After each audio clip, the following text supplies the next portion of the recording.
Hello, everyone. I am Diane Collins, Mayor of Hicksville, and I am with Chris Palmer of the Defiance County Probate Court.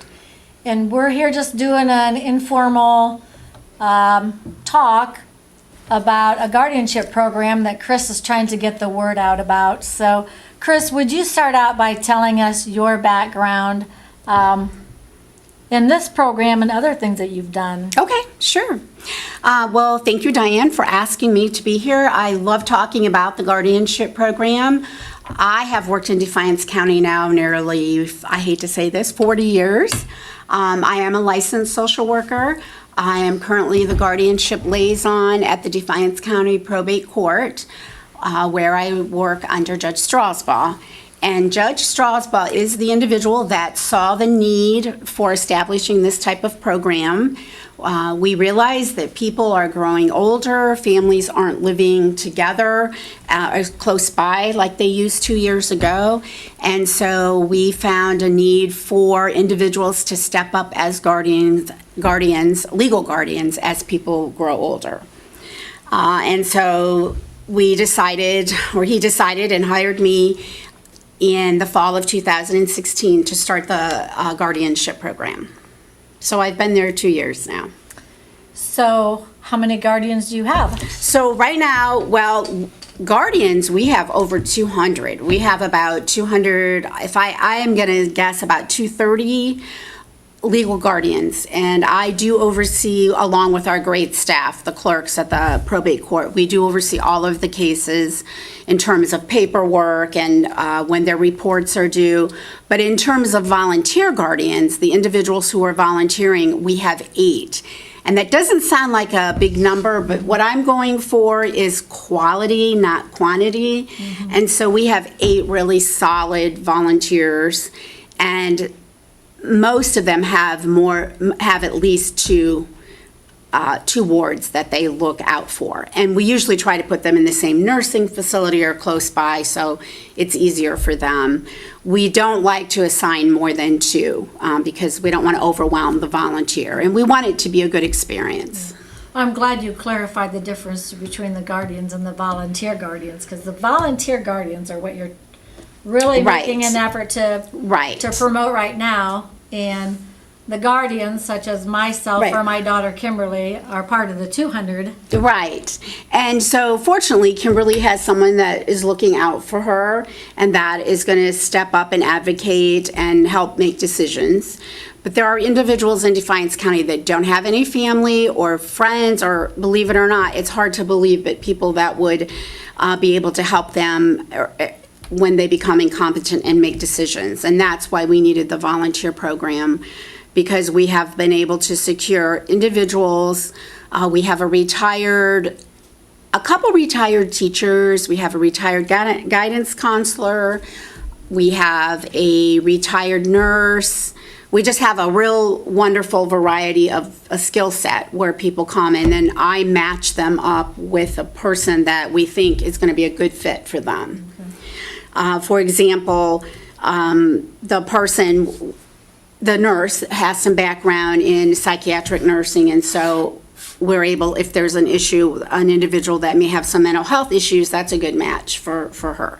Now, that doesn't mean in order to be a volunteer, you have to come to us with all these skills and a degree. You basically have to have an interest in compassion for mankind, and also just be able to have some time. We require 1 visit a month. You can make more than that if you want to, and most of them do, but we do require an eyes-on visit once a month. What kind of training is required to do something like this as a volunteer guardian? So the first thing the individual would need to do is fill out an application, and the application is pretty basic. It'll ask why you're interested. We do a background check that we pay for. And then after the application is accepted, the background check is done, the individual would meet with Judge Strasbaugh, and he would have a very informal interview with them, sort of asking the same questions, why are you interested in doing this? Do you have any questions? After that, then I would match them with the ward, and that's what the individual is referred to, and I've already tried to get that changed, and it's not going to happen in the state of Ohio.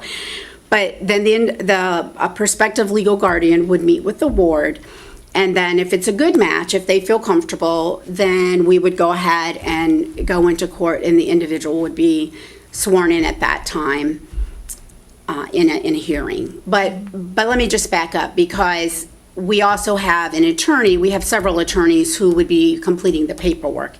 There would be no financial commitment on the volunteer. We would have an attorney take care of filing the initial paperwork that would say they're going to be the legal guardian, if that makes sense. Yeah, I think that's important to know, that the volunteer guardian does not have to do anything with financial stuff. Right. It is just guardian of the individual. Guardian of the person is what it's called.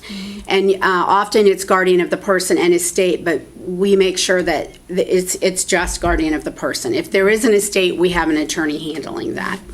Well, let's just say there's a person in a long-term care that had a guardian. What would that volunteer guardian do?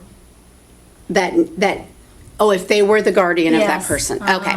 Well, I can actually give you a couple examples. We have what our volunteers currently do. They attend the care conferences, which are conferences that the nursing home holds several times a year, or it can even be once a month, or it can be when the legal guardian feels a need to have a meeting. They would make sure that the individual in the nursing facility is receiving good care, that they get along with their roommate, that if they need to have their hair done, their hair is getting done, or if they need to have a haircut, or if they want money for the snack machine, that's getting just their daily life, how that's going in their care. And then they also do receive calls from the nursing home if an individual falls, or if an individual goes to a hospital. If the ward does that, then the legal guardian will be contacted. And we tell our volunteers, you can let the nursing home know how much you want to be contacted. Do you want to be contacted every single time something happens, or do you want to be contacted if they go to the hospital, or, they have to communicate with them. In terms of training, they have to go under the backing up to training. Our volunteers have to do the same kind of training that you have to do, that all of our legal guardians do. In 2015, a new law was passed where all guardians in the state of Ohio, all legal guardians, had to complete 6 hours of fundamental adult guardianship coursework. And then after the 6 hours, it's 3 hours every year. And so that is also something I work with, is the continuing education, setting up that training. And our volunteers have to do it as well as other guardians. Yeah. As you know. Yeah. We try to make the trainings interesting. We have offered 4 trainings this year in Defiance County. And then also they can take it online if they don't want to attend it, in live. They can take a course online through the Supreme Court in Ohio. Well, you have some notes that you Yes. I don't know if you've got things covered on your notes. Well, I would like to just tell a little bit of a success story, if I could. We have a fellow who is one of our very first volunteers, and he is a very gregarious individual. He was assigned a person in a nursing facility. They got along really well, but I told this fellow, the volunteer, from the beginning that this person was nonverbal. I said, probably not, and the nursing home also shared that, this individual is nonverbal, but he was okay with that. So he started going to the facility and he started taking coffee. So he would go twice every other week, and he would take a cappuccino and a macchiato, and they would sit and have coffee and not talk, of course, but he would talk, the volunteer would talk, and they would have coffee and they would watch a particular show on television. Well, a couple months after this volunteer guardian had been going, they had this thing worked out where he would say, when he would leave, our volunteer would say, now I'm coming back in a couple weeks. Do you want a macchiato or a cappuccino? And so he would have him gesture which one he wanted, and he was waiting for the individual, his ward, to respond using a gesture, and he said macchiato. And the volunteer about fell off of, because he was talking, yeah. or he was trying to talk, and it's just been a wonderful relationship. This volunteer, took a Christmas tree at Christmas time out to him. Volunteers do not have to spend any money. We certainly don't expect that. Mm-hmm. But this particular volunteer wanted to he had never had a Christmas tree during the holidays. He went to see him during the hospitalization. This ward was in the hospital, and the nursing home had contacted the volunteer. So he popped in to see him at the hospital, and again, he was like, he just couldn't believe it. The individual that the ward could not believe that someone had actually visited him in a hospital, because no one had ever done that. He doesn't have any family nearby or any family involvement. And the most exciting news is he now has an electronic wheelchair. And so he is, this volunteer has really attended to the care conferences and advocates for him, and it's made such a difference Expanded in this his world. person's, yes. And that's just one of, I have more. I mean, although we only have 8, like I said, they're 8 strong, but we are looking for more. We are looking for some in the Hicksville area. Okay. If they're interested, they can contact me at the probate court. Can I give my phone number? Sure. 782-4181. And we would love to have more. And like I said, you just really need to have an interest in people. We are guardians for older people, but also people with mental health issues. Or mental health concerns is what I like to say, and also then with individuals with developmental disabilities. So we have a wide range of people. Yeah. So how do the wards come to your attention? So the wards come to us a variety of ways. We can get somebody from the nursing home that might contact us and say, hey, I have so-and-so here, and they don't have any family, and we've noticed that they're not able to make clear decisions like they used to when they came to us, say, 5 years ago. So there may be some dementia or some type of Alzheimer's setting in where they just aren't able to be competent in their decision making. So at that time, then that's when we kind of get the ball rolling. And there's a lot that is involved with guardianship, in that papers have to be filled out by a physician. First of all, it's called an expert evaluation. So that has to be done, first of all, because we just can't call people incompetent. I mean, we have to make sure that there's documentation. And then there's a court investigator that goes out to see them. I am a court investigator for the probate court. We also have another court investigator that will go out. We will do an assessment with the individual and explain their rights and explain that someone is interested in becoming a legal guardian, what is their response and that type of thing. And then finally, there'll be a hearing set where we'll go to court. If the person contests that, then that's a whole other issue. If they don't, then the person that has made application, and often in a nursing facility, it's either a volunteer or an attorney that the judge appoints. Okay. So could a person that's living at home, just getting elderly, request a ward? If there's no family around or anything? sometimes often if there's somebody that's living in their own home, there may be somebody looking out for them. Maybe they have a durable power of attorney or a durable medical power of attorney, so things are being taken care of. But usually what happens is like a hospital will call, or a clinic, or a neighbor, or someone that will say, Mary's not making good decisions. I think she needs some, she doesn't have any children here. She needs someone to look out after her, and that sort of So thing. And usually it's the possible. doctor. Frequently it is a doctor that also starts the ball rolling. So yeah, we do have some people in their own homes that are wards and that have legal guardians looking out after them.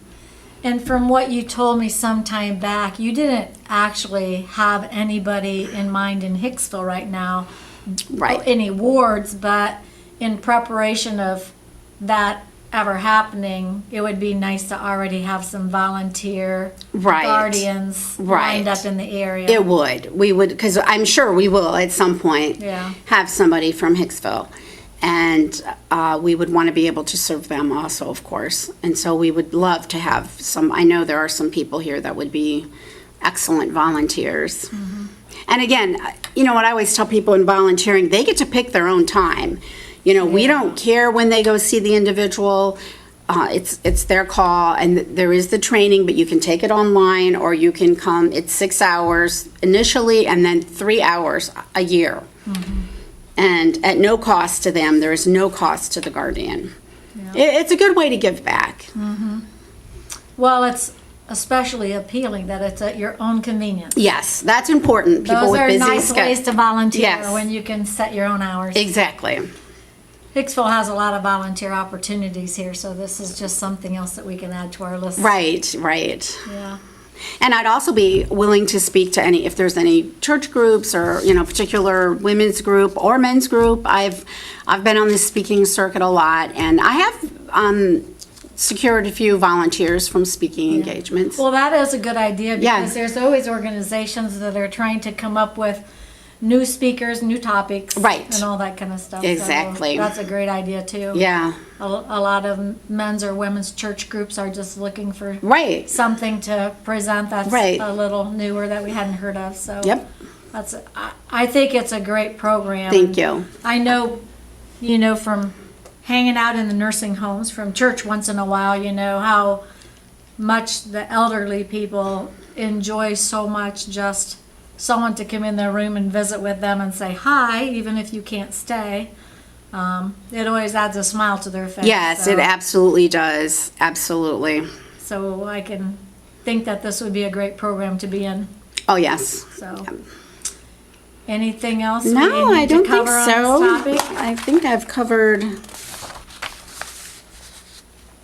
I think that's it. Again, you know, I have guardians call me if they have concerns. I'm always available via phone, and or they can call the judge as well if I'm not available. I'm kind of the liaison in between, but our staff is always available. So if volunteer guardians or guardians have questions, we want to make sure that their concerns are answered. Well, I know I always get pretty prompt answers when I send off an email or a text message or something, and I always get a quick reply. So my good idea of what my email is cpalmer@defiance-county.com, and then at the courthouse, second floor probate, and the number there is 419-782-4181.